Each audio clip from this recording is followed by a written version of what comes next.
আমার বড় এক ট্রলি ব্যাগ দেখে বুঝতেই পাচ্ছেন যে আমি মঙ্গল গ্রহে যাচ্ছি না, আমি মঙ্গল গ্রহে যাচ্ছি না, আমি ট্যুরে যাচ্ছি।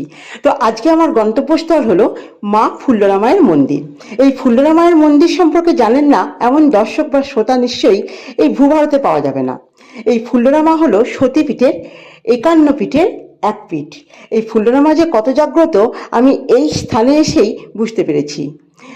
এখানে ছোট বড় অনেক সুন্দর সুন্দর মন্দির আছে, আর পবিত্র জলকুণ্ডও আছে। পবিত্র জলকুণ্ডের জল মাথায় ছিটিয়ে আমি মহাদেবের মন্দিরে প্রবেশ করলাম। এখানে অনেক শিব মন্দির আছে। শিব মন্দিরে প্রার্থনা করে আমি মায়ের দর্শন পেলাম। মায়ের দর্শন করার পর সারা মন্দিরটা আমি ঘুরে ঘুরে দেখলাম। এখানে পুরোহিত মশাইও খুব ভালো। আমি একবার বিপদে পড়েছিলাম, তো পুরোহিত মশাই আমায় সাহায্য করেছিলেন। তো পুরোহিত মশাইকে আমি আমার মন থেকে আন্তরিকভাবে প্রণাম জানাই। তারপর ওখানে গিয়ে একটা ভালো কুচি দেখে এটাকে কেটে দিয়ে